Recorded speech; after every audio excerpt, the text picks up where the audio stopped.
চলন্ত বাস হঠাৎ করে ব্রেক কষতেই তাল হারিয়ে একটু সামনের দিকে ঝুঁকে পড়ল অন্ত। লোকাল বাসের মাঝখানে ফাঁকা জায়গাটায় দাঁড়িয়ে থাকার ফলে সামনের দিকে ঝুঁকতে তার ডান হাতটা একটা যুবতী মেয়ের গায়ে লেগে যায়।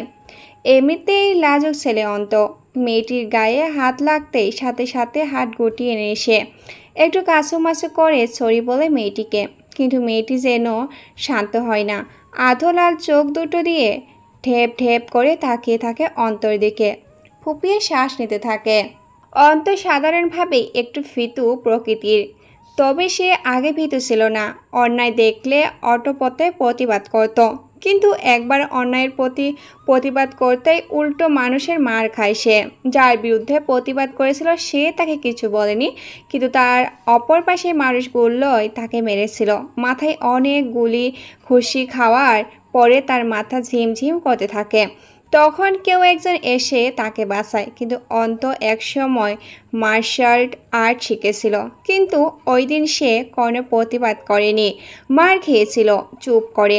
তখন দেশের প্রতি এক প্রকার ঘৃণা জন্ম নিয়েছিল তার, তাই চুপ করে সহ্য করেছিল সে, কাউকে কিচ্ছুই বলেনি। আর ওই দিনের পর থেকে সে একটু ভীতু হয়ে গেছে। দেশের মানুষকে সে হিংস্র জানোয়ার মনে করে। তার ধারণা মানুষের বিচার বুদ্ধি লোপ পেয়েছে, তারা যে কোনো সময়ে তার উপর ঝাঁপিয়ে পড়তে পারে। তাই সে একটু ভয়ে ভয়ে মেয়েটির দিকে তাকায়। আবারও মেয়েটি তখন রাগে ফুঁসছিল, লালচে চোখ দুটো দিয়ে যেন ভয় দেখাচ্ছে অন্তকে। অন্ত এই ভরা লোকাল বাসে কোনো প্রকারের ঝামেলা চায় না, তাই কাচুমাচু করে আরও কয়েকবার সরি বলে মেয়েটিকে, আস্তে আস্তে বোঝানোর চেষ্টা করে যে তার অজান্তেই এমনটা হয়েছে, বাসের ব্রেক কষার ফলে এমনটা হয়েছে। এতে মেয়েটি স্বাভাবিক তো হয়ে না, বরং সিট থেকে উঠে অন্তর সাথে তর্কাতর্কি করতে শুরু করে দেয়। লুচ্চা ছেলে কোথাকার, বাসের মধ্যে মেয়েদের গায়ে হাত দেওয়া হচ্ছে না? আপনার মতো লোকের কারণে আমরা বাড়ি থেকে বের হতে পারি না। অন্ত ভয়ে চুপসে যায়, এমনটা সে আশাই করেনি। মেয়েটা যে ভরা বাসে এমন একটা সিমক্রিয়েট করবে এটা তার ধারণার মধ্যেই ছিল না। তবু সে শান্ত মাথায় বলতে থাকে, দেখুন আপু, আমি ইচ্ছা করে আপনাকে টাচ করিনি, বাস জোরে ব্রেক কষলো বলে তাল হারিয়ে ফেলে পড়ে গেছি। হয়েছে, আর শুদ্ধ ভাষা বলতে হবে না। ব্রেকের উসিলা দিয়ে আপনি আমার গায়ে হাত দিয়েছেন, এখন আবার ন্যাকামি করছেন। এই যে আপু, আপনি একটু সাবধানে কথা বলুন। এইখানে এই বিষয় নিয়ে চিল্লিয়ে কি বোঝাতে যাচ্ছেন যে আপনি খুব সত্যিসাধ্যী নারী? একটু দুর্ঘটনায় আপনি হ্যারাসমেন্ট বলে হাইলাইট করছেন কেন? কি, মেয়েদেরকে হ্যারেস করে এখন আবার বড় বড় লেকচার দিচ্ছেন না? আপনাদের মতো লোকেরা ভদ্র পোশাক পরে বাসে উঠেনি অসভ্যতা করার জন্য। অন্তর মেজাজ ক্রমশ গরম হয়ে যায়, কিন্তু নিজেকে যথাসম্ভব শান্ত রাখার চেষ্টা করেন। কিন্তু মেয়েটি এইসব কিছু পাত্তা না দিয়ে চিল্লাচিল্লি করে পুরো বাসের লোকের নজরে কেন্দ্রবিন্দু হয়ে যায়। বাসের লোকেরাও অলরেডি কানাঘুষো করে দিয়েছে। অন্তরের মনে আবারও ভয় বাসা বাঁধা শুরু করে দিয়েছে। যদি এখন বাসের লোকেরা তাকে ভুল বুঝে মারতে শুরু করে তখন কি হবে? এমনিতেই একবার দেশের উপকার করতে গিয়ে জনগণের মার খেতে হয়েছে তাকে, তাই জনগণের প্রতি একটা ভয় তার অন্তরে সেট হয়ে আছে। সে কোনো রকমে বিষয়টি এড়িয়ে গিয়ে বাস থেকে নেমে পড়ে, কিন্তু ততক্ষণে অনেকের ফেসবুকে ভিউ পাওয়ার জন্য লাইভে যাওয়া শুরু করে দিয়েছে। আর মেয়েটাও সেলিব্রিটি হওয়ার ধান্দায় আরও জোরে চিৎকার করে নোংরা কথা শোনাচ্ছে অন্তকে। এইসব দেখে নিজেকে আর কন্ট্রোল করতে পারছে না সে, রাগে গজগজ করতে করতে বলে, ভুলে আপনার গায়ে টাচ লেগেছিল, তবুও আমি বহুবার সরি বলেছি, কিন্তু আপনি তার যোগ্য নন। আপনি চাইছেন সিল্লে সেলিব্রিটি হতে। ওই কি সমস্যা আপনার? আপনার এত যখন সমস্যা তবে প্রাইভেট গাড়িতে করে যেতে পারলেন না? এই লোকাল বাসে ঠেলে উঠলেন কেন? আপনি এত সত্যিসাধ্যী নারী, ভুলেও আপনার গায়ে টাচ লাগা যাবে না। তো এইটা কি ড্রেস পরেছেন? পিছনে দিয়ে তো ব্রায়ের পুরো ফিতাটাই দেখা যাচ্ছে। ওড়নাটাও তো ঠিক মতো নেই আপনার। পুরো এলাকা জুড়ে বুক দেখিয়ে বেড়াচ্ছেন, আর এখানে আসছেন ভাব দেখাতে। সরেন এখান থেকে, যত সব ফাউল মেয়ে।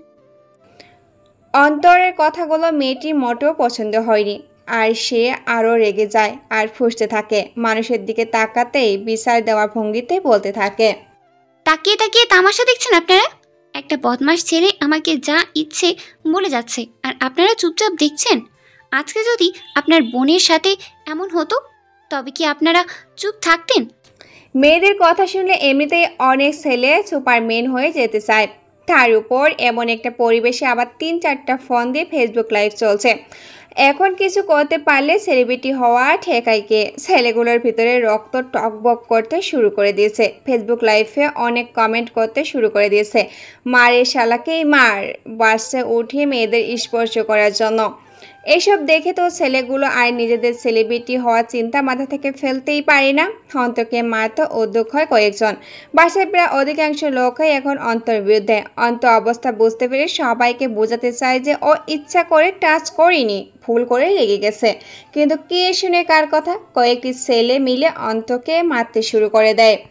অন্তর শুধু নিজের মাথায় নিরাপদ রাখার চেষ্টা করছে আর জোরে চিৎকার করে সবাইকে বলতে থাকে যে সে কিচ্ছুই করেনি। সামান্য কিছু লোক কেবল বলছে মারামারি বন্ধ করার জন্য, আর অধিকাংশ লোকই অন্তকে কিল ঘুষি দিচ্ছে। অন্ত নিজেই একজন মার্শাল আর্ট পারদর্শী। সে এখন চাইলেও ভিতরে ভিতরে একজনকে মেরে ফেলতে পারবে, কিন্তু সে কাউকে আঘাত করতে পারে না। সবসময় নিজেকে মারামারি থেকে দূরে রাখার চেষ্টা করে। কিন্তু এখন তার এমন অবস্থা হয়েছে যে পাচ্ছে না কিছু বলতে, পাচ্ছে না কিছু করতে। বহুক্ষণ এমন ঝামেলা হওয়ার পর কয়েকজন মুরব্বী মারামারি থামিয়ে দেয়, কিন্তু ততক্ষণে বহু কিছু হয়ে গেছে। অন্তরের গায়ের পাঞ্জাবিটা অনেক জায়গায় ছিঁড়ে গেছে, প্যান্টে হাঁটুর জায়গাটায় ছিঁড়ে গেছে, মাথায় বিভিন্ন জায়গায় ফুলে গেছে, হাতের বিভিন্ন জায়গায় ছিঁড়ে গেছে। ক্ষতবিক্ষত শরীর নিয়ে অন্ত মাথা নিচু করে দাঁড়িয়ে থাকে। কি করবে কিছুই বুঝতে পারছে না সে। কয়েকজন লোক অন্তরের ঘাড়ে ধাক্কা মেরে বলে, দাঁড়িয়ে রয়েছিস কেন আবার? যা, নাম গাড়ি থেকে। অন্ত স্ট্যাচুর মতো দাঁড়িয়ে থাকে, কোনো দিকে সরে না। একটু আগের ঘটনা তার পুরো মাথা ঝিমঝিম করতে শুরু করে। আস্তে আস্তে হিংস্র মনোভাব জেগে ওঠে তার ভিতরে। ঘন ঘন শ্বাস নিতে থাকে সে। মাথা তুলে চারিদিকে তাকিয়ে নেয় কয়েকবার। চারপাশের চেহারাগুলোকে মুহূর্তের মধ্যেও মুখস্থ করে নেওয়ার প্রচেষ্টা করছে সে। মেয়েটা তখনও রেগে ফুটছে, কেমন একটা ভাব দেখাচ্ছে সে। অন্ত কতক্ষণ এক দৃষ্টিতে মেয়েটির দিকেই তাকিয়ে থাকে, আর মেয়েটার চেহারা পুরো ডিটেলস মুখস্থ করে নেয় সে। মেয়েটা আবার একটু ফেংসি কেটে বলতে থাকে, ভবিষ্যতে আর কোনো মেয়েকে হ্যারেস করার আগে আজকের কথা মনে রাখিস। অন্ত নিজের মধ্যকার রাগ চেপে রেখে গম্ভীর কণ্ঠে বলে ওঠে। See you and was. মেয়েটি অন্তরের কথার মানে বুঝে কিছু বলার আগে বাস থেকে নেমে পড়ে অন্ত। বাসের বাইরে রাস্তার পাশে অনেক লোক দাঁড়িয়ে আছে, যারা এতক্ষণ বাসের ভিতরে ঘটনা দেখছিল। এতক্ষণ পরে অন্তকে নামতে দেখেই একজন লোকের কথা বলতে থাকে। অন্ত চুপচাপ মাথা নিচু করে শুনতে থাকে এইসব কটু কথা, আর মনের মধ্যে নিজের রাগগুলোকে লালত করতে থাকে। দাঁত কিরমির করে বলতে থাকে, তোরা আমাকে কঠিন হতে বাধ্য করেছিস, এবার দেখবি আমি কি কি করতে পারি। অমনি কোথা থেকে দৌড়ে এসে অন্তর বন্ধু রনি তার এই অবস্থা দেখে বলতে থাকে, দোস্ত কি হয়েছে তোর, এই অবস্থা কেন?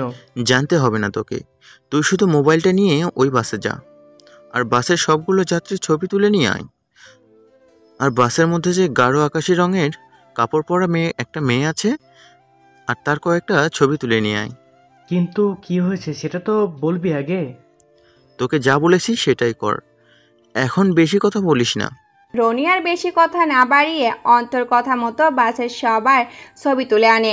অন্ত বাড়িতে গিয়ে চুপি চুপি নিজের ঘরে ঢুকে পড়ে আর কাপড় পরিবর্তন করে গোসল সেরে নেয়। বিকালে রনি কল দিয়ে তাকে বিস্তারিত খুলে বলে। রনির সাথে অন্তের বন্ধুত্ব অনেক দিনের। অন্তর সম্পর্কে সে ভালো করে জানে, সে যে এমন কিছু করবে না তার উপরে ভরসা আছে রনির। সে অন্তকে তার কথা মতো ছবিগুলো পাঠিয়ে দেয়। কিছুক্ষণ পর টিভিতে দেখতে বসে অন্ত, কিন্তু খবরে তার নিজের ছবি দেখাতেই ভয়ে তার চোখ কপালে উঠে যায়। সংবাদ পাঠিকাদের অবাধ মিথ্যাচারগুলো কানে আসছিল। রাগে ফুঁসতে থাকে সে, মনে মনে সংকল্প করতে থাকে এবার আর কাউকে ছাড় দেবে না। বাঘের কানে খোঁচা দিয়ে বিপদ ডেকে এনেছে তোরা, আমি এবার আমার প্রতিশোধ নিবই। অমনি অন্তর ঘরে ঢুকে তার পিতা মাতা অজস্র গালাগালি করতে শুরু করে তাকে।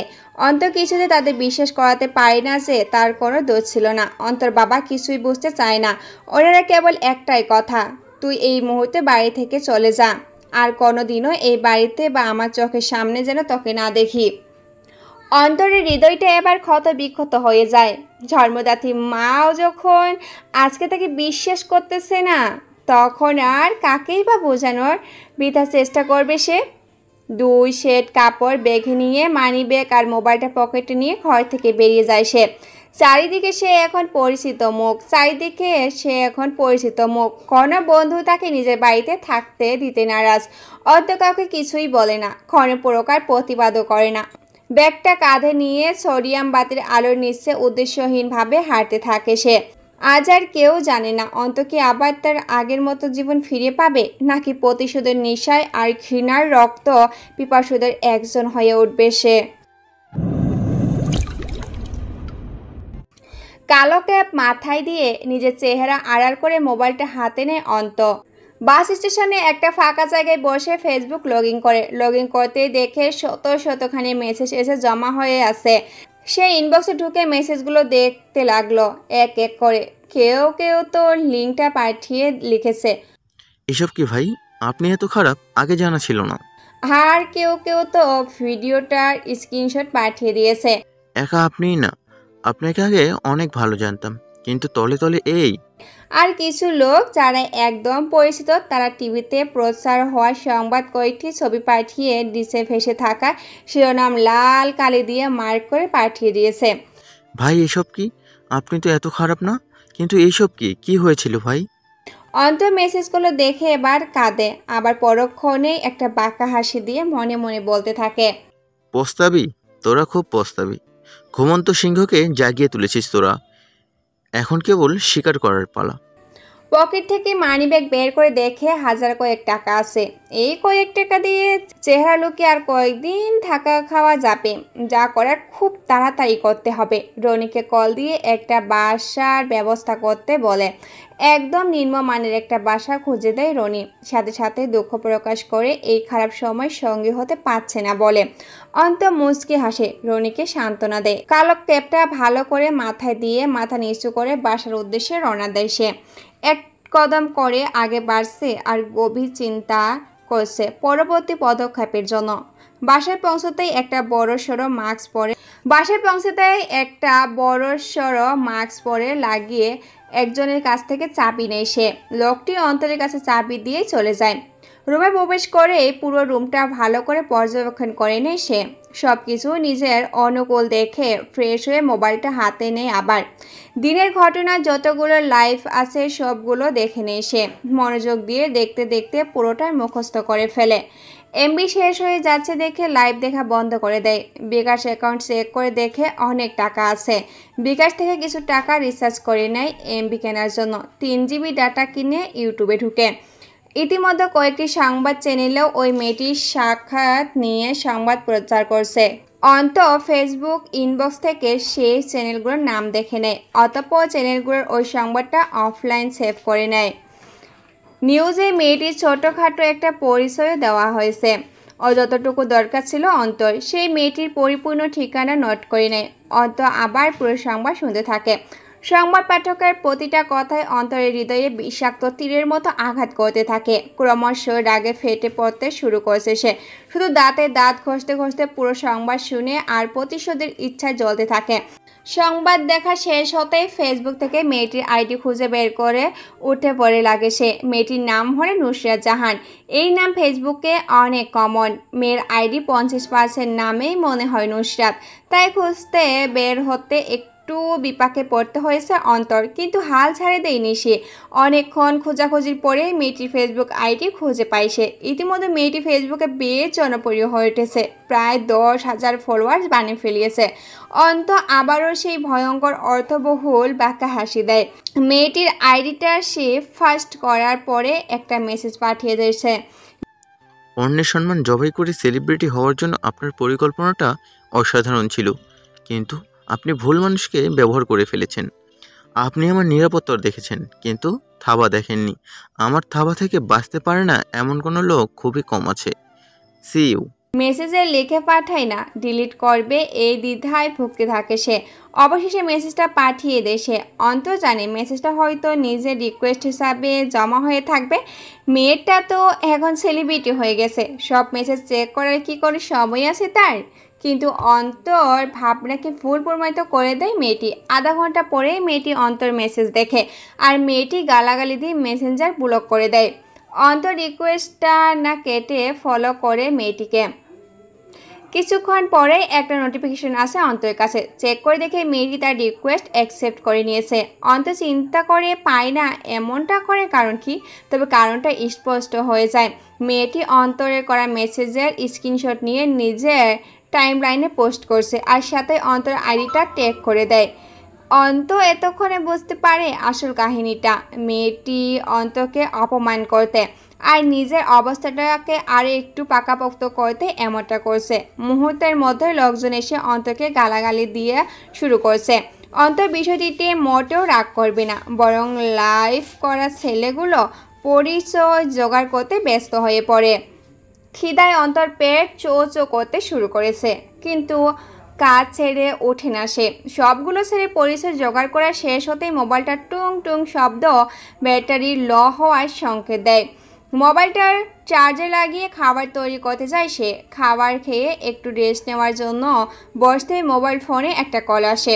জকার টিউনটা বেজে সংকেত দেয় যে কোনো একটা ফ্রেন্ড কল দিয়েছে। ফোনটা ধরতে ওপাশ থেকে জুয়েল বলে, দোষ কি হয়েছে তোর?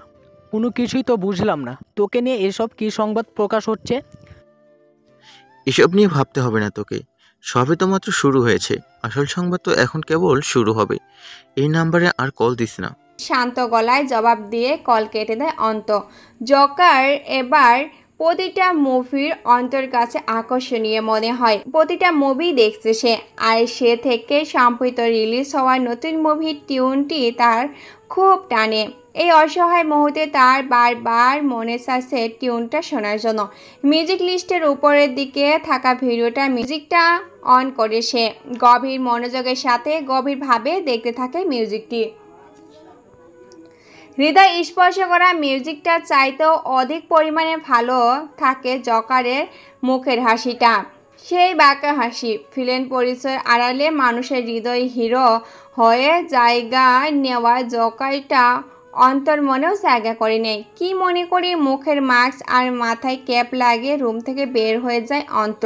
বেশ কিছুক্ষণ পর ফিরে আসে একটা রং তুলি আর বেশ কিছু কসমেটিক সামগ্রী নিয়ে। আয়নার সামনে দাঁড়িয়ে এক মনে রং লাগাতে থাকে নিজের চেহারায়। পুরো চেহারার রং লাগানো শেষ হতে লিপস্টিকের মতো লাল একটা রং লাগায় পুরো ঠোঁটের পাপড়ির ওপরের অংশ জুড়ে। মোবাইলটা হাতে নিয়ে গ্যালারি থেকে জকারের কয়েকটি ছবি বের করে। গালের সাথে মোবাইলটা লাগিয়ে আয়নায় তাকিয়ে নিজের সাজটা একবার দেখে নেয় অন্ত। জকারের মতো করে একটা বাঁকা হাসি দিয়ে অস্পষ্ট স্বরেই বলে, I am the villain from today. মুহূর্তের মধ্যে আবারও মোবাইলটা বিছনায় ছুঁড়ে ফেলে দেয়। দেওয়ালে ঘুষি দিতে দিতে হাতের উপরিভাগ ছিলে ফেলে। প্রচণ্ড রকমের জ্বালা করা শুরু হতেই থেমে যায় সে। থপ্পাস করে মাটিতে পড়ে মুখ চেপে ধরে চিৎকার করে কাঁদতে থাকে। তার চিৎকারের শব্দ শোনার মতো কেউ নেই আশেপাশে। লম্বা সময় ধরে চিৎকার করে কাঁদতে কাঁদতে অবশেষে ক্লান্ত হয়ে পড়ে অন্ত। লম্বা লম্বা কয়েকটি নিঃশ্বাস পেলে অস্পষ্ট শব্দেই বলতে থাকে, না না না, একদমই কাঁদা যাবে না। আমি কেন কাঁদবো? আমি কাঁদবো না, আমি তো কাঁদবো। সময় অনেক পেরিয়ে গেছে, যা করার আজ রাতেই করব। আজকের দিনটাকে স্মরণীয় করে রাখতে হবে যে। আবার কি যেন মনে করি মোবাইলটা হাতে নেয়। ফেসবুক লগ ইন করে একটা স্ট্যাটাস লেখে, I am the villain from today, waiting for a surprise, waiting for a dark night live. লেখা শেষ হতে ঝটপট পোস্ট করে দেয় সে। মুহূর্তের মধ্যেই বহু লোকের নজরে পড়ে সেই পোস্টটি। অন্ত তার আগে প্রায় সব পোস্ট ডিলিট করে দেয়, আর কিছু কিছু পোস্ট অনলি মি করে রাখে। অন্তর ফেসবুক ফ্রেন্ডের নজরে পড়তেই একজন একজনের ধরনা মন্তব্য করতে থাকে। অনেকে বাজে কথা বলছে, আবার অনেকে জ্ঞানের কথা শোনাচ্ছে। কেউ কেউ অনুষ্রা জাহানের আইডি থেকে এসেছে অন্তকে গালাগালি দেওয়ার জন্য, কিন্তু অন্তর পোস্ট দেখে ভাবতে থাকে কি এমন বোঝানো হয়েছে এই পোস্টের মানে কেউ বুঝতে না পারলেও অন্তর বাল্যবন্ধু রনি ঠিকই বুঝতে যায়। সে কিছু একটা কমেন্ট করতেই তিনি অন্তরের কল যায় তার ফোনে। দুবার রিং হতেই কল রিসিভ করে সে। কল রিসিভ হতেই অন্তর কোনো ভূমিকা না দিয়েই বলে, দোস্ত, তোর কাছে না ডুবপেন ছিল? হ্যাঁ ছিল তো, অনেক দিন আগে ল্যাব থেকে এনেছিলাম। তড়িঘড়ি করে উত্তর দেয় রনি। আমার কিছু ড্রুপিন দরকার, এখন দিতে পারবি? এখন কিভাবে দিব? আর তুই ড্রপিন দিয়ে কি করবি? কি করব তুই জানিস না, ভিলেনরা যা করে তাই করব। তুই এখন দিবি কি না সেটা বল। দিব, সমস্যা নেই, কিন্তু এখন কিভাবে দিব? আমি তোর বাড়ির কাছে এসেই পড়েছি, নিচে আয় তাড়াতাড়ি। একটু অপেক্ষা কর, আমি নিয়ে আসছি। একটু পরে রনি সামান্য পরিমাণ ড্রপিং এনে দেয় অন্ত্রকে, কিন্তু অন্তর চেহারার জকারের মতো রং করা দেখে হা করে তাকিয়ে থাকে কতক্ষণ। অন্ত এসব কিছু পাত্তায় না দিয়ে ঔষধ নিয়ে চলে যায়। একটা একাকী ঘরে নিজেকে অর্ধলগ্ন অবস্থায় আবিষ্কার করেছে জায়েদ। চেয়ার থেকে উঠে দাঁড়ানোর চেষ্টা করতেই দেখে হাত পা একটা কাঠের চেয়ারের সাথে বাঁধা। কোথায় আছে সেটা বোঝার জন্য আশেপাশে তাকিয়ে কাউকে দেখতে পায় না সে। হঠাৎ তার নজর যায় সামনে রাখা একটা ক্যামেরার স্ট্যান্ডের দিকে। স্ট্যান্ডের সাথে সাথে মোবাইল ফোন লাগানো রয়েছে, যার ক্যামেরা তাক করে আসছে সোজা তার দিকে। চিৎকার করে কিছু বলার আগে তার সামনে একটা কাগজ এসে পড়ে। কোথা থেকে উড়ে এসে সে কিছুই বুঝতে পারছে না জায়েদ, কিন্তু সাদা কাগজে বড় বড় অক্ষরে লেখা বাক্যগুলো সে ঠিকই বুঝতে পারছে। মাথাটা আরেকটু সাকিয়ে পড়তে শুরু করে সে। লাইভ করে ভিউয়ার্স কামানোর খুব শখ না রে তোর? দেখ, সামনে ক্যামেরা আর লাইভও রেডি। প্যান্ট খুলে লাইভ করে এবার, অনেক ভিউয়ার্স কামাতে পারবি। পড়াটা শেষ করে কিছু বোঝার আগেই ঘরের লাইট অফ হয়ে যায়। আবার একটু পরে লাইট জ্বলে উঠতে জায়েদ দেখতে পায় তার পরনের প্যান্টটা হাঁটুতে নেমে আসে। নিজের লজ্জা নিবারণ করার অপ্রাণ চেষ্টা করতে থাকে জায়েদ, কিন্তু হাত পা বাঁধা থাকার ফলে কোনো প্রকার নড়াচড়া করতে পারে না সে। চেয়ারের সাথে হাত পা বাঁধা থাকার ফলে হাঁটুতে নেমে যায় প্যান্টটা। কিছুতেই উপরে তুলতে পারে না জায়েদ, শুধু হতভাগার মতো চারিদিকেই দেখতে থাকে। হঠাৎ তার কানে আসতে থাকে জকারের সেই বিখ্যাত গানটি, লাখো কোটি মানুষের হৃদয়ে গেঁথে থাকা মিউজিকটা। বুঝতে অসুবিধা হয় না তার নজর যায় পায়ের তালুর কাছে। ভালো একটা অবয়ব দেখে ভালো করে খেয়াল করে বুঝতে পারে একটা মানুষের ছায়া দরজার দিক থেকে লম্বা হয়ে একদম তার সামনে পর্যন্ত চলে এসেছে। মাথা উঁচু করে ছায়ার উৎপত্তি স্থানের দিকে তাকাতেই দেখতে পায় জখার এত রং করা চেহারা নিয়ে কেউ একজন আসছে তার দিকে। আস্তে আস্তে পা দুটোকে পেঁচিয়ে পেঁচিয়ে হাঁটছে। বেশ উঁচু শব্দে গানটা বাজে, আর তার সাথে জকারের চেহারা নিয়ে রুমে প্রবেশ করে অন্ত। জায়েদ অন্তর চেহারা দেখে চিনতে পারে না, কিন্তু তার সাথে ঘটে যাওয়া সব ঘটনার কথা চিন্তা করে সহজে বুঝে যায় এটা অন্ত। হয়ে ভীত একটা চেহারা নিয়ে অন্তর দিকে তাকিয়ে থাকে সে, কিন্তু অন্তর একটা টুল টেনে নিয়ে জায়েদের সামনে বসে। বাঁকা ঠোকে একটা বিকৃত হাসি দিয়ে জায়েদের বুকে কাঁপুনি ধরিয়ে দেয় সে। সাপের মতো করে মাথাটা বারবার এদিক ওদিক মচড়াতে থাকে আর বিকৃতি হাসি দিতে থাকে অন্তর। জায়েদ এমনিতেই ভয় পেয়ে একটা বিড়ালের বাচ্চার মতো হয়ে আসে, তার উপরে অন্তরের এমন আচরণ আরও ভয় পায় সে। নিজের লজ্জা স্থান তো কোনোভাবেই আড়াল করতে পারে না, তার উপরে এমন সব কাণ্ড হচ্ছে তার সামনে। এসব দেখে ভয়ে চুপসে যায় সে। কাসুমাসু হয়ে বলে, ভাই আমার ভুল হয়ে গিয়েছে ভাই, মাফ করে দেন ভাই, আর জীবনেও এমন করব না। গভীর কণ্ঠে গড়গড় করতে করতে উত্তর দেয় অন্ত। ভিলেনের খাতায় মাপ বলতে কোনো শব্দ নেই, সে তো চলে তার আপন গতিতে। শেষ কোনো ইচ্ছা থাকলে বলে ফেল। ভয়ে গলা শুকিয়ে আসে জায়েদের, চোখ বেয়ে পানি পড়ছে তার। শুকনো গলায় জবাব দেয়, ভাই আমার ভুল হয়ে গিয়েছে, আর জীবনেও করব না। বলেন ভাই, যত টাকা চাইবেন আমি দিব। আমার 1 বিলিয়ন লাগবে, দিতে পারবি এই মুহূর্তে? আবারও বিকৃতি হাসি দেয় সে। জায়েদ মাথা নিচু করে বলে, ভাই আপনার পায়ে ধরি, আমাকে মাফ করে দেন। অন্ত তার কোনো কথা আর শোনে না। উঠে মোবাইলটা আর ভিডিও করার জন্য রেডি করতে করতে বলে, তোর যেহেতু কোনো ইচ্ছাই নেই, তবে আমি নিজে থেকেই তোর ইচ্ছা পূরণ করে দিচ্ছি। তোর তো ফেসবুকে সেলিব্রিটি হওয়ার খুব ইচ্ছে, লাইভে ভিউয়ার্স কামানোর খুব ইচ্ছে। তা চল এক কাজ করি, আমি তোর আইডি থেকে লাইভ করি, আর লাইভের মধ্যে তোর বুক থেকে কলিজাটা বের করে আনি। তখন দেখবি হাজার হাজার লোক তোর লাইভ শেয়ার করে তোকে সেলিব্রিটি বানিয়ে দেবে। অন্তর একটা কথা জায়েদের কাছে বন্দুকের গুলির মতো মনে হতে থাকে। ভয়ে কুঁকড়ে যায় সে। সতর্কভাবে কাকুতি মিনতি করতে থাকে। একটু আগেও কত শান্তিতে ছিল জায়েদ। চা খাওয়ার জন্য বাড়ি থেকে বের হয়ে বাজারে গিয়েছিল। বাজার থেকে ফেরার পথে রাস্তায় একটা মিষ্টি সুগন্ধি আসে তার নাকে। নিচের দিকে তাকিয়ে ফোন টিপতে টিপতে হাঁটছিল সে। ঘ্রাণটা নাকে লাগতে লম্বা একটি শ্বাস নেয় সে। তারপর আর কিছুই বলতে পারে না। জ্ঞান ফিরতে নিজেকে এই রুমে আবিষ্কার করে। আর সে থেকেই শুরু হয়েছে তার ভয়। জায়েদের কল্পনা করতেই নিজেকে কিছুক্ষণের মধ্যে হয়তো তার মৃত্যু হবে। কিন্তু মৃত্যুটা কতটা কঠিনভাবে হবে সেটা চিন্তা করে হার্ট ফেল করার উপক্রম হয় তার। অন্ত কোথা থেকে একটা সবুজ রঙের লম্বা কাপড় নিয়ে এসেছে। তারপর সেটাকে জায়েদের পিছনে টাঙিয়ে দেয়। এমনভাবে কাপড়টা লাগায় যাতে করে জায়েদের ভিডিও করলে ব্যাক সাইডে কেবল কাপড় দেখা যায়। জায়েদ নিজের হাত পা নাড়াচাড়া করার আপ্রাণ চেষ্টা করে যায়, কিন্তু কিছুতেই কিছু হয় না। অন্ত এতক্ষণে সব ঠিকঠাক করে জায়েদের মোবাইলটা হাতে নেয়। ফিঙ্গারপ্রিন্ট লকটা খুলে ফেসবুকে ঢুকে দেখে আগে থেকে লগইন করা আছে। ফেসবুক থেকে বের হয়ে মোবাইলের সিমটা খুলে ফেলে দেয় সে। লোকেশন অফ করে দেয়। এরপর নিজের ফোনের ডাটা আর হটস্পট অন করে নেয়। জায়েদের ফোনের ওয়াইফাই দিয়ে নিজের হটস্পট কানেক্ট করে। তার নিজের ফোন ট্র্যাক থেকে বাঁচাতে অনেক সিকিউরিটি দেওয়া আছে, কিন্তু জায়েদের ফোনে যেন ট্র্যাক করতে না পারে সেই জন্য সিম খুলে ওয়াইফাই ব্যবহার করে সে। অতঃপর জায়েদের মোবাইলটা স্থানে লাগিয়ে ফেসবুকে লগ ইন করে জায়েদ নিজের লজ্জা স্থান ঢাকার জন্য আপ্রাণ চেষ্টা করতে থাকে। সে ভেবেছিল অন্ত হয়তো এখানে ফেসবুক লাইভে নিজের নগ্ন শরীরটা উপস্থাপন করবে, কিন্তু সে তা করেনি। লাইভের অপশনে গিয়ে স্টেট না করে উঠে যায় সে। তারপর কিছু মেডিসিন নিয়ে এসে একটা পানির গ্লাসে মিশিয়ে দেয়। জায়েদ কিছু বোঝার আগেই মেডিসিন মেশানো পানিগুলো তার মুখে ঢেলে দেয় অন্ত। নিজের মুখ সরিয়ে নেওয়ার চেষ্টা করেও কোনো লাভ হয় না জায়েদের। ঠক ঠক করে গিলতে হয় পানিগুলো ভিতরে যেতেই মুহূর্তের মধ্যে ঘামতে শুরু করে জায়েদ। ড্রপিংয়ের পুরোভাবে তার শরীরের সকল অঙ্গ প্রত্যঙ্গ আস্তে আস্তে কাজ করা বন্ধ করে দেয়। হাত পা নাড়াচাড়া করার শক্তি হারিয়ে ফেলে সে।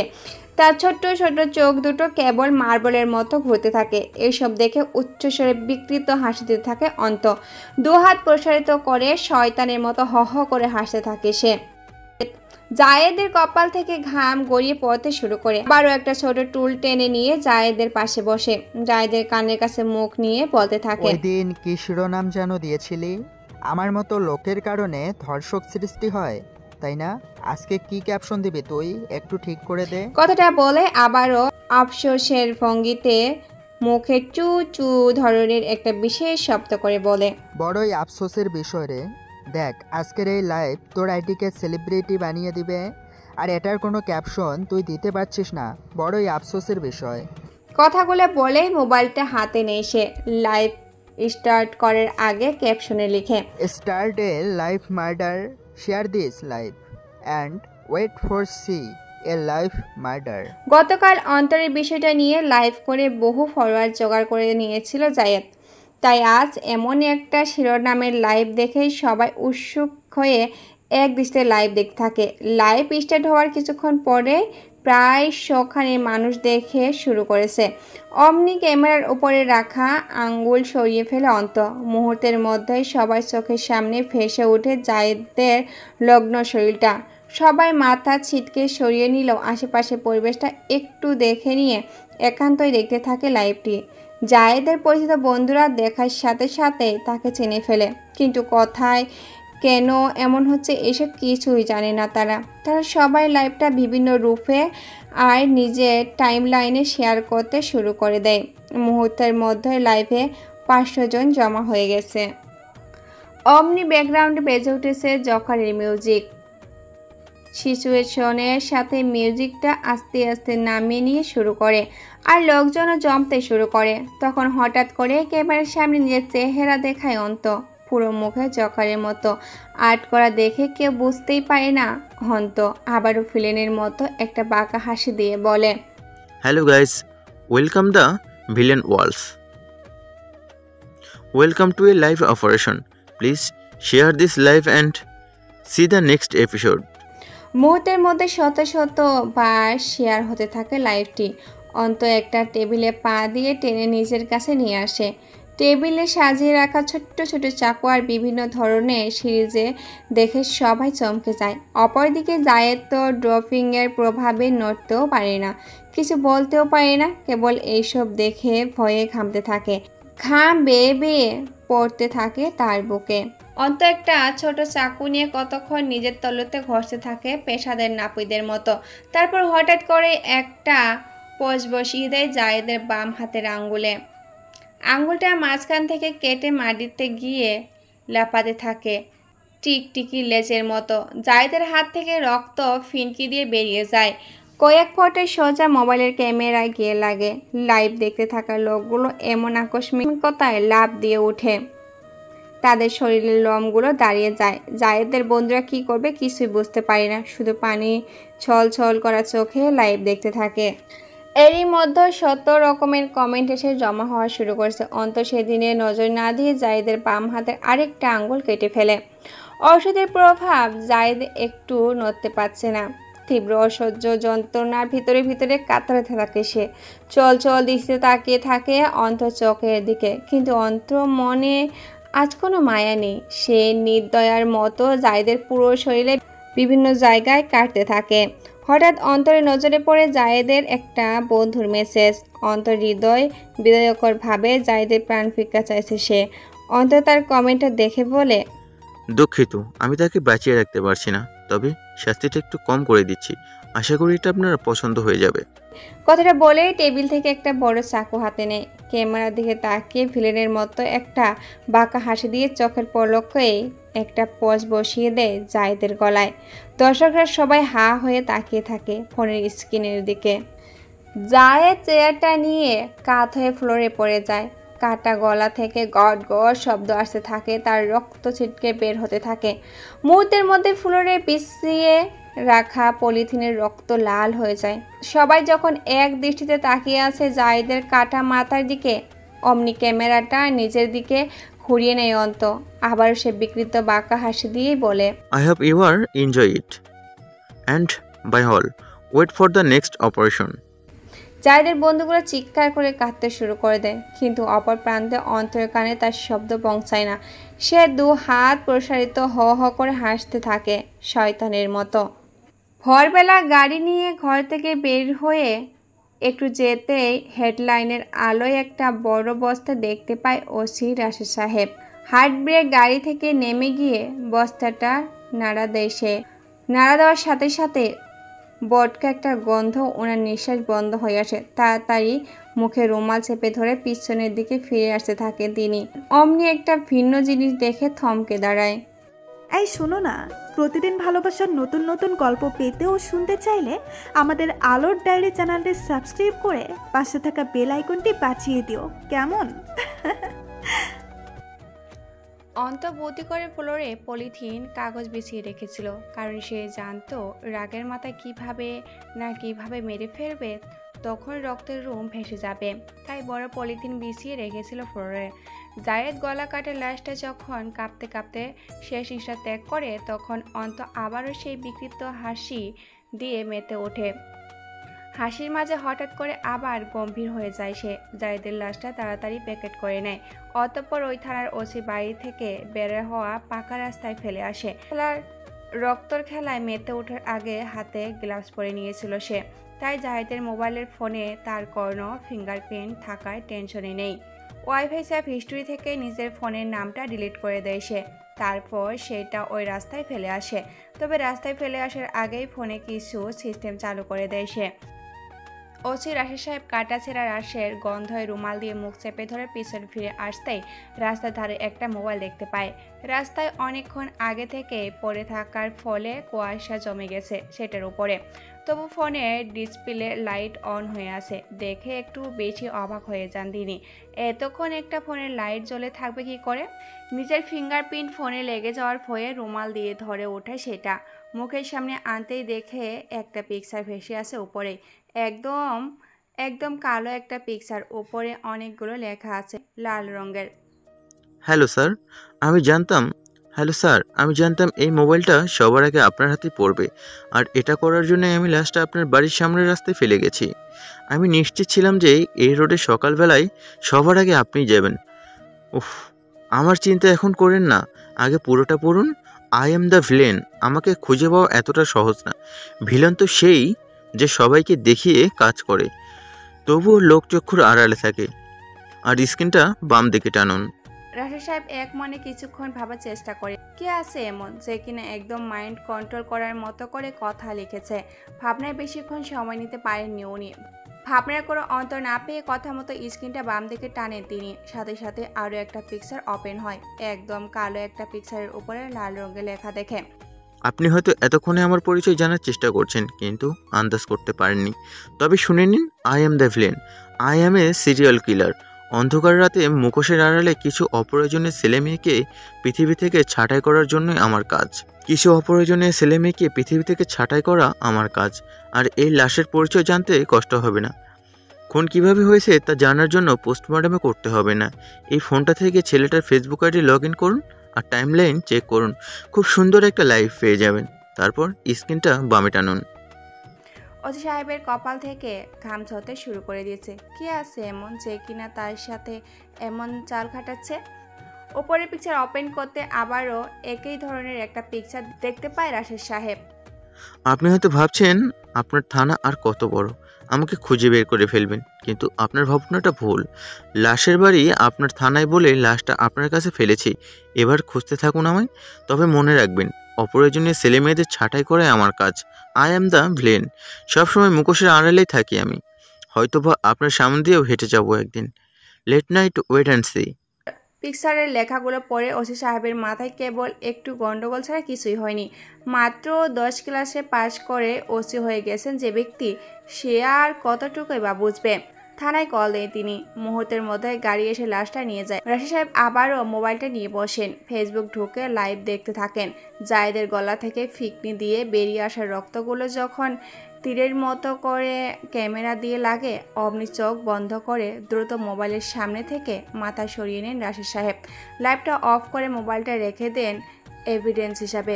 ময়না তদন্ত রিপোর্ট এসে পৌঁছায় রাশেদ সাহেবের কাছে। পরিবারের কাছে লাশ হস্তান্তর করে রিপোর্টটা নিয়ে বসেন তিনি। পুরো রিপোর্ট ঘেটে তেমন কিছু পাননি, যা দেখার মতো লাইভ ভিডিওতে দেখাচ্ছেন তিনি। জায়েদের পরিবারের তেমন কাউকে সন্দেহ করতে পারছে না, তাই মামলাও কী করবে বুঝতে পারছে না। কিন্তু জায়েদের বন্ধুরা তো তাকে খুন হতে দেখেছে, তারা বিষয়টি সহ্য করতে পারে না। একটা অজ্ঞাত নাম মামলা জমা হয় পুলিশের ডায়েরিতে। ওই দিন রাতের কথা। রনি কল দেয় অন্তকে। দোষ, এইসব কি? তুই তো একটা মানুষকে থাপ্পড় দিলেও উল্টে নিজেই কষ্ট পেতিস, আর আজকে এইসব? এত বেশি কথা বলিস কেন? ফোন রেখে বাস স্ট্যান্ডে আয়। আমি এখানে আছি। তবে পূর্ব দিকে আয় একটু, সাথে 2 কাপ কফি নিয়ে আম গাছতলায় আয়। 5 মিনিট অপেক্ষা করো। খানিকক্ষণ বাদে কফির ওয়ান টাইম কাপ হাতে আম গাছ তলায় আসে রনি। অন্ত ওর হাত থেকে একটা কাপ নিয়ে কফিতে ফু দিতে দিতে বলে, খালি বড় হয়েছস, মাথায় ঘিলো নেই। তোরে সায়েন্স নিতে বলেছিল কে? কেন? সায়েন্স নিয়ে কি সমস্যা? সায়েন্স সমস্যা না, সমস্যা তোর মাথায়। মোবাইলে সব কিছু বলতে হয় না, বুঝলি? ওহ, এই কথা। কিন্তু দোষ, কাজটা কিন্তু তুই ভালো করিস নাই। তুই তো আগে এমন ছিলি না। আমি যে মার্শাল আর্ট শিখেছি, এরপরেও কোনোদিন কারোর সাথে ঝগড়া করতে দেখছস, মারামারি করতে দেখছস? না, এই জন্যই তো বলতেছি।